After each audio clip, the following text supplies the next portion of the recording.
Assalamualaikum sahabat biolaut. Nah, untuk kali ini saya akan membahas mengenai alga, di mana alga merupakan sekumpulan organisme autotrof maupun heterotrof yang tidak memiliki organ. Nah, tugas ini merupakan tugas oceanografi di mana dibimbing oleh dosen saya yaitu Pak Ilham Zulfahmi. Nah, perkenalkan juga, nama saya Cuk Nurhaliza dari Fakultas Sains dan Teknologi, jurusan Biologi. Baiklah, kita lanjut ke pertanyaan pertama.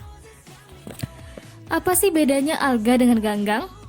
Alga merupakan sekelompok organisme autotrof yang tidak memiliki organ dengan perbedaan fungsi yang nyata. Alga bahkan dapat dianggap tidak memiliki organ seperti yang dimiliki oleh tumbuhan, yaitu seperti akar, batang, daun, dan sebagainya. Karena itu, alga pernah digolongkan pula sebagai tumbuhan bertalus. Nah, kalau ganggang, dia itu merujuk pada semua vegetasi yang tumbuh di air, baik itu air tawar maupun air laut. Khususnya yang cukup besar dapat dilihat dengan mata telanjang. Nah, seringkali membentuk massa yang besar dan memanjang. Ganggang termasuk tumbuhan bertalus yang tidak memiliki akar, batang, dan daun sejati. Nah, ganggang juga ada yang bersel satu dan ada yang bersel banyak. Dia itu bersifat eukariotik dan ada yang hidup melayang-layang dan ada yang hidup di dasar air. Nah, untuk habitatnya sendiri yaitu ada di air tawar, air laut, dan daerah-daerah yang lembab. Nah, intinya perbedaan alga dan ganggang itu ada pada morfologinya. Pertanyaan kedua yaitu, adakah produsen sekunder?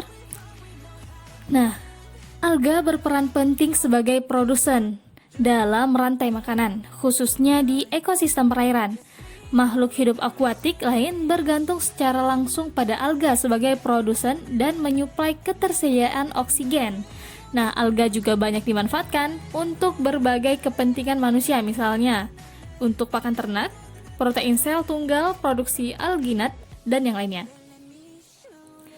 Nah, seperti yang kita tahu, produsen merupakan penghasil, yakni tumbuhan hijau, sebab bisa membuat makanannya sendiri. Contohnya itu seperti alga yang tadi, yang memiliki ukuran serta kompleksitas bervariasi, dan juga fitoplankton mikroskopis yang bisa ditemukan di laut.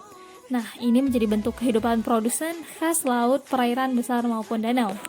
Pertanyaan selanjutnya yaitu perbedaan zona fotik dan afotik. Nah, apa itu zona fotik? Zona fotik seperti namanya menerima sinar matahari. Nah, sinar matahari menembus zona fotik memungkinkan fotosintesis.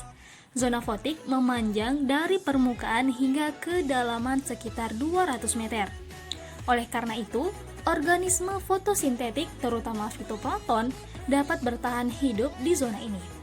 Karena mereka adalah produsen utama jaringan makanan laut. Sebagian besar organisme laut datang mengunjungi zona fotik setidaknya sekali untuk mencari makan. Nah, zona fotik lebih menguntungkan bagi kehidupan daripada zona afotik. Oleh karena itu, keanekaragaman organisme tinggi di zona fotik. Nah, lalu apa itu zona afotik? Zona afotik adalah bagian lautan yang tidak menerima sinar matahari. Sinar matahari tidak menembus ke zona ini.